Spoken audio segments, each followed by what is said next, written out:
Prepare for a fusion of knowledge and exhilaration where education and excitement collide. Taking you on an adventure that expands your mind and speaks to your spirit. I'm Master Nick. I'm Lady Dee. We are the Dom Life.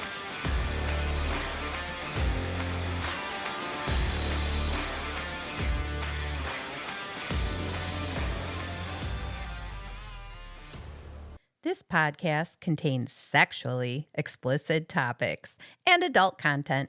It is intended for listeners 18 and older. The opinions expressed in this podcast are ours alone, based on our personal thoughts, feelings, and experiences. We understand that others may have different opinions and experiences, and we respect that. We would love to hear from you. You can reach out to us at www.thedomlife.com. And we are back. Hi, Master Nick. How is it going there, Lady Dee? It is wonderful. It is just you and I today. It is just us two, once again, back in our comfy chairs. Looking at each other across the room, giving each other some sexy eyes. From what I can see of you, having trouble with my eyes focusing today. That's getting old. Yeah, I know it. So today's episode, we are going to talk about sensory deprivation and sensory play. Ooh, those are good things. Yes, we haven't really gotten too deep into them yet. We haven't. And it's, although we do a little bit of sensory play and sensory deprivation, most of our stuff is impact. But it is good to talk about this kind of stuff and possibly dive a little deeper into it ourselves, along with something I've got on my bucket list. You didn't dive into that with me. You just mentioned it in passing. Yeah. I'm like, do we have any stories about this? And you're like, I've been researching something. Yeah, I've found a little bit of free time, been researching a certain aspect. I think it falls under sensory play. So we'll talk about it here after a while. Okay, so explain what sensory play is. So sensation play, sensory play, and sensual play are all names for activities that manipulate your five senses. Ooh. Your hearing, your vision, your taste, your smell, or touch. It could be all five. You could just do one or two of those things, so you can always mix it up. We're going to use these as terms as a category of BDSM, where a DS scene creates experiences either enhancing or withholding deprivation of these senses. Got it.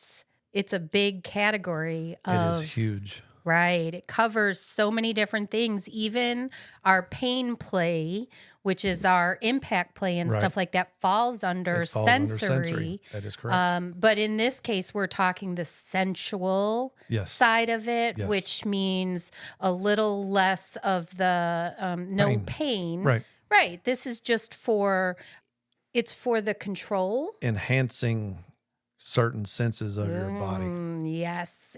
Well, this episode is in advance of some demonstrations that we're going to do in this. We've actually got a couple of demonstrations lined up already for this month. We have the Swinger Society doing a club takeover at Club Tempted, August 23rd and 24th. And we actually put this forward as a topic demonstration that we could do. Yes. So when they reached out to us, they had a specific topic they wanted us to do on Saturday night, which we said, not a problem. Well, of course not. It's electric play. That's right, electric play for Saturday. And then Dave was kind of clueless for their scene Friday, a good demonstration for their scene. So, yeah, we... Absolutely. So their theme for that night is... Through the Looking Glass. Yes.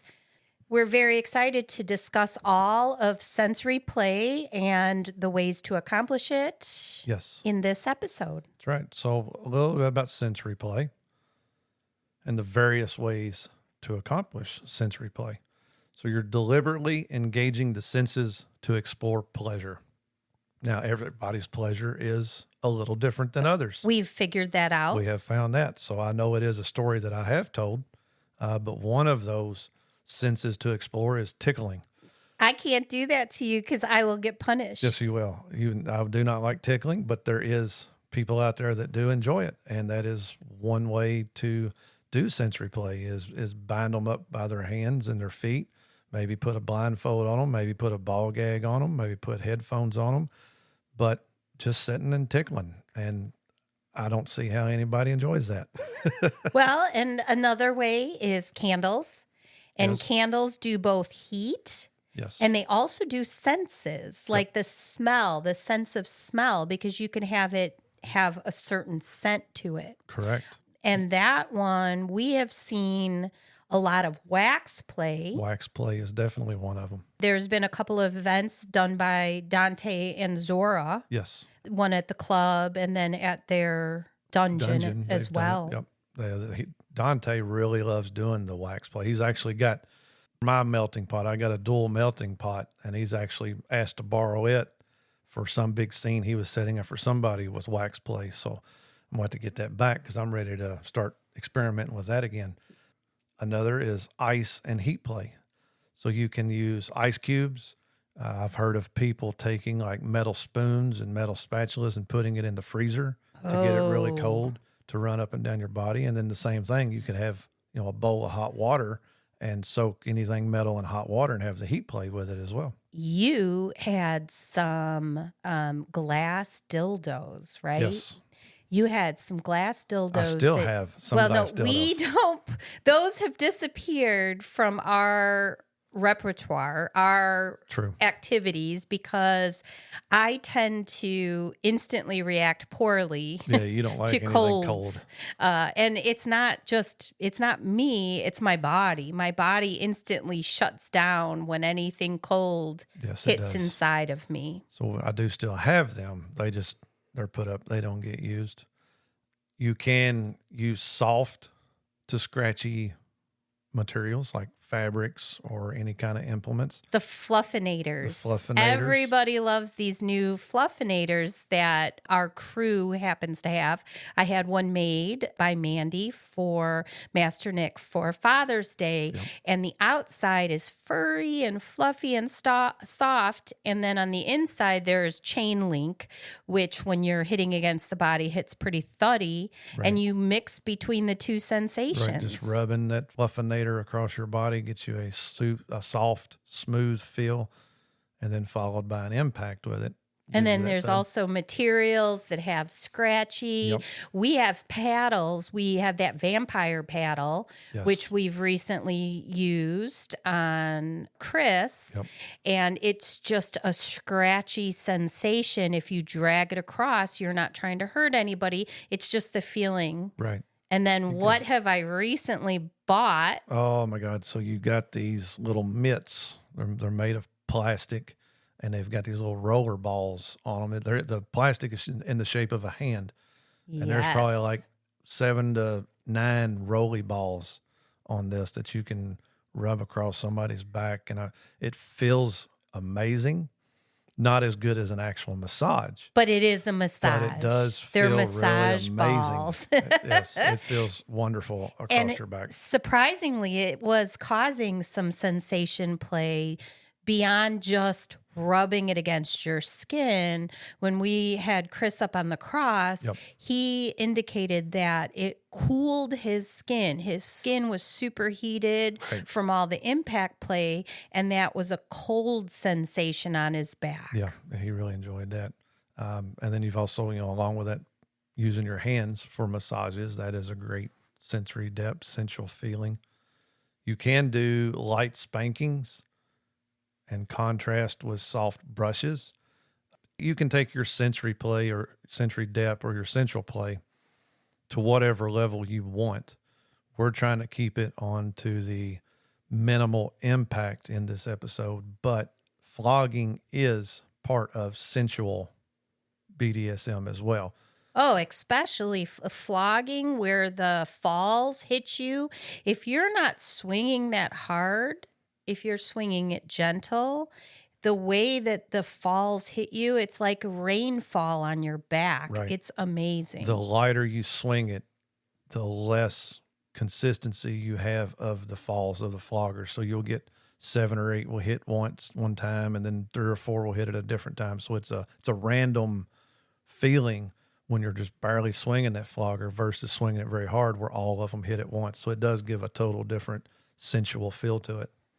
You've got sex toys. We've already talked about the glass dildos, Yes. but even the vibration of any of the sex toys is sensory. Right. So you can brush that. It doesn't just have to be on the erogenous zone.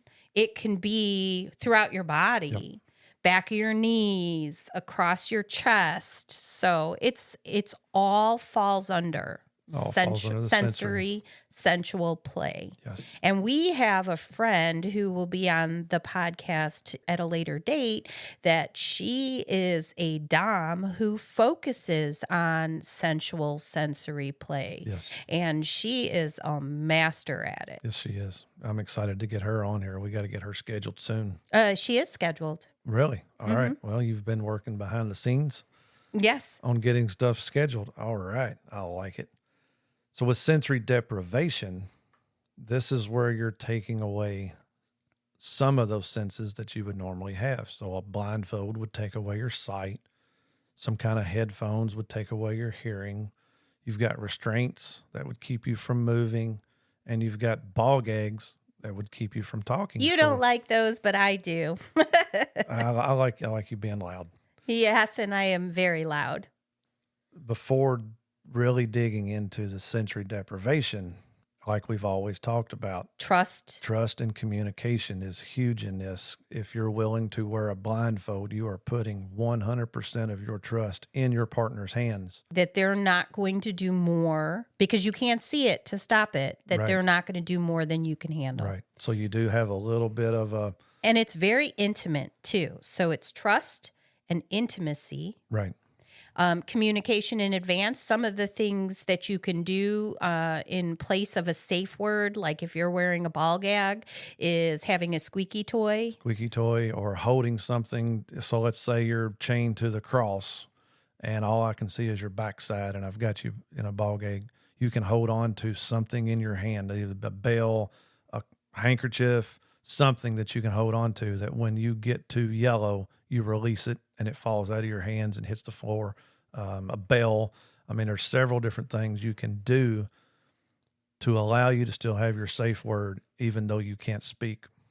Right. Yep. And we're very good with checking in, making sure everything's okay. But once you're in sensory deprivation, you can't do that as much. Right. It's gentle touches. I think there was one time using your hand, like you can grip my fingers, that kind of thing. Let me know you're okay. You're still at green. Right. By you touching my hand and me, you tapping it to make sure it's okay and me grabbing it that it is or it isn't. Right. Obviously, there's thumbs up, thumbs down. Yep. I mean, there are a lot of ways. Several different ways of making sure your safe words are still intact while taking away. Sensory deprivation is so amazing because it forces focus into the actual scene that you're in. Right. You give up control in all of these situations, but in sensory deprivation, I'm giving up control and I'm feeling every bit of your control. Right. Because I can't see or I can't talk or I can't hear. And those things make me focus on all the activities that you're doing on me. Right. So when you tie that into sensual play, now you're heightening all of my sensations. Right. And basically, it's a freaking turn on. Like suddenly you go, that's the other night when we were in bed and we were kind of like, are we going to do this tonight? It's been, a long week. And I started giving you a massage and it was purely a massage just because your body has been hurting. Right. So I'm giving you a deep tissue massage and then I flip over to my side, the other side, do both sides of your body. Can't leave one side hanging. That's right. And I flip over to the other side. I give you a massage. And I'm like, okay, are we just going to bed now? And you flipped back the covers and you were completely hard. Yeah. And it was a wonderful ending to a great night. But that was because it was a sensual thing. The massages are sensual. Yes, they are. The fact that we are taking away some of your senses heightens all your other senses. And in that sense right there, I was laid on my belly. I had my eyes closed just because it felt so damn good. And I was able to just sit there and completely relax while you worked on them tight ass muscles that I freaking always have. And it felt so good. Once the pain that I was in went away, then it became a more sensual feeling. And yeah, it did. I got severely turned on that night. Yes, and it was amazing. Some of the other things that you deal with sensory and sensation play is music, sound. Yes. So either deprivation where you're wearing headphones or you're taking away the sound, but another way is to include music and a playlist like from the Dom's Dungeon. Yes. When that playlist builds and it creates a sensation inside of you just listening to the music. But one thing you want to do if you're going to incorporate music into your scene is pick a playlist that's going to match what your scene is. If you're looking for nothing but sensual, soft touches, soft materials, you kind of want like spa music playing. You want going back to old school Enigma, like that's an old school group that did all that sounds. Enigma. Now, if you're looking to include a little bit of impact, or if you're wanting to build, that's where you want to set your music to where it starts off soft, sensual, this is slow, turning me on, and building up to what you want to do. But going back to our event that night of the Dom's Dungeon, a submissive sanctuary, that was part of the music that we done. We wanted to express and show the buildup of all four of the Dom scenes. So every time a new Dom came out, the music slowed way down. Now, if you was already a Dom and you had already started your scene, you had to work with that slowdown and the buildup for them. But that's, again, music. Make sure you don't want hard rock cranking in somebody's ears if all you're doing is tickling, rubbing, and touching. It really screws up the sensual part of it. But that tells you how important sound is in this situation. It does. You bought me something for my birthday. Yes. It's been a couple of years now. It has been. That was sensory deprivation. But it was bought for your birthday as a relaxation thing, completely different from a BDSM scene. Correct. But this does count as sensory deprivation and sensual. So it was at a place called Weightless Floats in Louisville. No, they are not sponsoring us. And it was a saltwater immersion tank. Yes. And we both had our own tanks. Because I'm claustrophobic, I got a little bit nervous. They had one that was like shaped like a clam, and then they had one that was the room that was a little bit bigger. And I had reserved the big one for me because, again, 6'2", and I'm like, I want to be able to stretch out. As we're looking at these rooms is when I find out she's claustrophobic, and I lost my big ass float bed, and I had to go to the fucking clamshell. He was in the clamshell. I was in the room. It was amazing, and it was my birthday, so that's Yep. In case you haven't heard of this weightless floats, you can check them out on the internet, and I do got to say it is a really cool thing to do that relaxes you. Let you just sit and think, let you do what you want to do. Wait, there's over 900 pounds of Epsom salt in the water. Yes. And that causes you to float. Yes. You're in these little or not so little rooms or beds. Tubs, they beds. call them beds. Okay, that have salt water in them up to where you're floating. I mean, you're not able to stand up. I mean, you're not standing up to your neck in it. It's just 18 I think it's 18 to 24 inches of water is all that's in there. And you're floating and you're free floating. You can't sink in these because of all the salt in it. So you lay down in there. It's complete darkness. They will pipe through music, sound if you want. They have a light on the side that's a push button. So you can push it to turn it on so that you can see around you. Push it to turn it off. in this tank, you're basically in a restricted environment stimulation therapy. That's what it, REST, I guess. And it was, for me, 45 minutes of complete quiet silence. I say that. There was music for part of it, but then the music died and I got to just float. They give you earplugs. Yes, they require you to wear the earplugs to keep the Epsom salt water from getting in your ears. Right. So you're putting in this earplug. So even when you hear music, it's very muted. Yes. And you're floating. So I enjoyed my quiet eyes, relaxation. Your body kind of falls into a natural position that you don't get in beds. Right. And so as a result, my back cracked and things kind of lined up and it felt so good for me. Now, Master Nick, I am a submissive. The sensory deprivation was amazing for me. Master Nick, what did you do in your little clamshell? I played. So what does that mean? I played. But before I tell that, the water is set to body temperature. So when you get in, it is supposed to be at the same temperature as your body. And what this does is it gives you a weightless feel to it. You are literally floating in this water. Yes. That is the exact same temperature as your body. So it's not hot. It's not cold. It is very calming. It is very relaxing. Which is what I said, 45 minutes of nothing from now, Lady Dee. For me, I got in and I laid there for, 2 or 3 minutes. And then I got bored. Really? Yes, I got bored.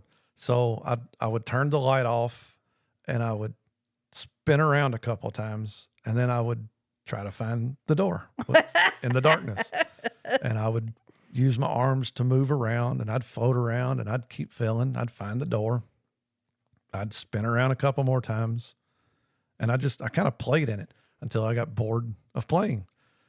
And I thought, well, they said that the shower was hot. They said, because you had careful. You had to take a shower before you got in. Right. And then they had you take a shower when you get out. So I spent probably about 30, 35 minutes just standing in very hot water in the shower and just relaxing that way. But so for Mr. Dominant over here, the sensory deprivation just didn't do it for him. No, I can't sit still. When I sit still like that, I get to thinking. And when I get to thinking, who knows what's going to happen. So I played a little bit. I did float for a little bit. Then I played for a little bit. And then I thought, screw it. I'm getting out and standing in the hot water. So that's what I did. But at least you enjoyed it. I did. And it was my birthday gift. So that was the whole point of it. Perfect. Why do the sensory deprivation? Why do it? What does it give? It increases your sexual feelings. It hypersensitive and heightens awareness. Oh, really? Yep. Like when my eyes are closed, my ears hear more. Yes. Ooh, that sounds good. So if you're breathing heavy in somebody's ear, that's part of sensory. Yes, and you do that sometimes to me. Like if I'm turned on, but maybe not all the way there, you'll come and you'll heavy breathe a little bit in my ear. And that kicks it over to, oh my God, he's turned on. Oh my God, I'm turned on. Right. So that is definitely. It does. It also is a way to give up and take control. Yes. For me, any type of sensory deprivation is giving up control to you. Yes. So you're taking my senses away and then using it to torture me. I mean, not torture, to pleasure me. It's kind of a 50-50 mix. With us, it is. Yes. But I like that torture, so I'm not complaining. To some, it might be 10% torture and 90% pleasure. To some, it might be just 100% pleasure. Take it as you will and use it to your best ability. That's my recommendation for it. So our friend that's coming on, she has floggers that have chain on the end that are made not to be swung, but to be brushed against the skin, because you can also hear the chain links. Yes. The paddles, almost every one of the couples that have come on have said that they take the paddle and they brush it along the back before hitting their partner with the paddle. Right. They're giving them that anticipatory, it's coming, and that's a sensory sensation play. Right. And I will do that sometimes as well, especially when I get my little yardstick out. That little yardstick. I will. I'll rub up and down your body, because this way you know what I have. You pretty much know what I'm going to do with it. But now in your head, you're thinking, when's he going to do it? When's he going to do it? He ain't doing it yet. And it builds anticipation and a little bit of anxiety as well. I do sensory deprivation, removing my hearing all the time. Yes. When we're at the club, Yes, you do. when we're at the club, I have to put in earbuds, because the dungeon etiquette is a very squishy thing. Like, there is good dungeon etiquette. We'll probably do an episode about it. But when you're with a group of friends, it's really hard to yell at everybody to be quiet when everybody is doing different scenes in the very small, confined space. And then you've got the people that are curious or interested coming up. And you don't want to tell them, shut up and go away. Right. No, you definitely don't want to do that. But yes, in a true dungeon, it should be very minimal talking. It should be as quiet as possible. However, at the dungeon, at the club, you can still hear the music from the DJ. Oh, people going to and from the bathrooms. Yes. So it is a very loud environment. So I put my earbuds so you in. use earbuds. You crank your music up. And then sometimes too loud. Sometimes too loud that you can't hear me. Say I can do something. Yes. Definitely. So one of the items on my bucket list. Oh no, we're gonna hit this now. Well, let's I just go ahead keep and hit seeing this. you with the grin, and I'm worried about this bucket list. No, so that I've been researching fire play. Oh, okay. And yeah, well, as a retired volunteer firefighter, I'm sure that is something that would be interesting. I need to check on my retirement from that. I haven't got my pension from the volunteer fire department. Huh. I might ought to check on that. Might oughta. But yeah, so for the volunteer. Yeah, for the volunteer part. So for fire play, there's several different ways of doing it. You can do it with floggers. You can do it with touch. I'm really researching just kind of the touch thing, and it could fall under a sensory or a sensual. Oh yeah, because the heat, and also seeing fire, it come at you. So a lot of the ones that I see, they use a special type alcohol, and they have what they call a fire stick, and they will soak this fire stick in this alcohol and get the excess alcohol off of it, so it's not dripping or it's running. And what they will do is they will light their fire stick, and then they will rub that alcohol dipped fire stick that is now on fire across your skin. And what it does is it leaves a small layer of alcohol on your skin that will burn. Oh, this is exciting. It is, but it can also, it is very dangerous. Right. Because you're playing with fire, you're playing with skin. So Isn't everything we do playing with fire? Basically, no, but you don't want it to burn for very long on your skin. So it's a wipe with the fire stick, and then an immediate wipe with a bare hand or a gloved hand to extinguish the fire. One of the biggest key things of this is having a third person there. All they're doing is watching the fire. They're not engaged in the scene. They're not talking. Their whole focus is watching where the fire stick goes. We have volunteers. Yes, we have people that will help us with that. But for the submissive to be sitting there, especially if you're doing it on the chest, on fire, you're going to see this fire stick. You're going to see where I'm going. You're going to anticipate it being hot and watching your skin with flames coming off of it has to give some kind of mental reaction, So that is something that I am researching right now, that I am interested in.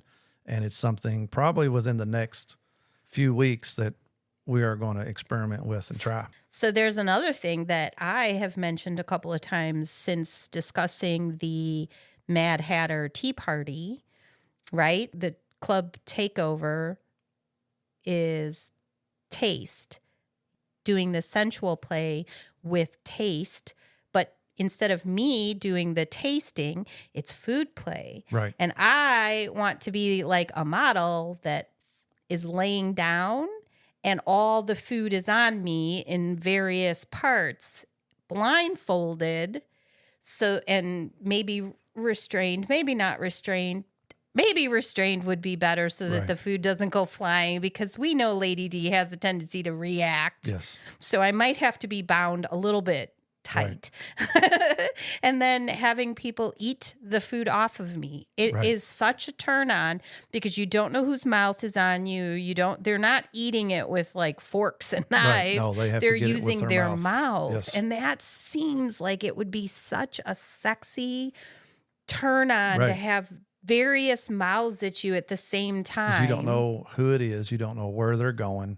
You don't know if they're smooth shaven or if they've got a big scruffy beard. I'm very excited. So it's all those feelings of that. It has its own term. It's cytophilia, I think. Sploshing is the other term. Okay. So there is terms, because this is a common thing of kink that people enjoy. Right. Another sensual play that you brought up earlier, knife play. Right. So you have, and I have two knives that I have bought. They are not real knives. They are made to look real. They're made out of acrylic. They do have sharp points and sharp edges, but not enough to where you could cut. I mean, you could cut somebody with it or poke somebody and puncture somebody with it, but it is the feeling and the sight of seeing a knife and the feeling of it running up and down your body. That is also a sensual play in the BDSM. So coming up August 23rd and 24th, as we mentioned earlier, Swing Society, Swing Nation is doing a club takeover. And they're taking over Club Tempted. They are taking over Club Tempted. Our hometown club. And we are doing 2 demonstrations Friday night and 2 demonstrations Saturday night. So Friday night, their theme is Through the Looking Glass. Alice Through the Looking Glass. And we are doing a sensory deprivation, sensual to light impact demos. There'll be one at 8:30 and one at 10:30. And it's going to be themed the Mad Hatter Tea Party. So we're hoping to have the guests in the table. We're going to have at least 4 to 6 volunteers sitting at the dinner table where they will be blindfolded and have on noise-canceling headphones, where they will sit patiently while myself, while Lady Dee, and while everybody else that is watching, any volunteers will that want to participate, that will come up and choose random implements that we have and brush against our guests. So the table will be set up with these implements and all the various bolts of clothing, soft things, rough things, and they will be able to be pulled off the table and used on the individuals that are sitting around the table. Yes. And I think it will be a fun time for both parties, because you get to do stuff to somebody you might find attractive, or you want to see what it's like, and they're going to react to these sensations of things touching them and rubbing against them. And so we're very excited about that. And then Saturday night is Cogs and Corsets, where we will be doing electric stimulation play. So we're going to be setting up a little demonstration of how the electric wand works, the different type of wands that can plug into the electric wand. We'll give a short demonstration of it, and then we'll have it available for people that want to feel it or touch it or experiment themselves afterwards. And we'll be doing that Saturday night at 8:30 and 10:30. Both nights, the demonstrations will be in the second floor lounge. If you are a member of Club Tempted or a member of Swinger Society and plan on coming to that event, make sure and stop by 8:30, 10:30, both nights.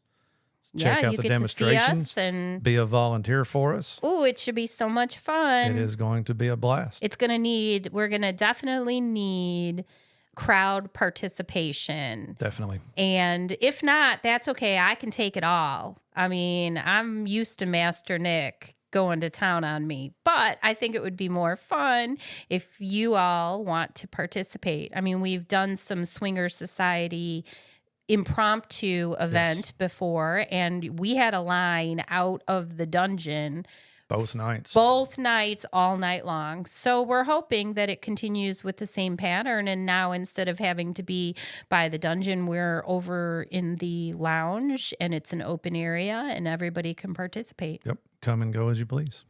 Again, if you're a member, come check it out. Come holler at us. Say hi. Tell us how we're doing on the podcasts. Sit down, talk with us. We enjoy talking. Till next time.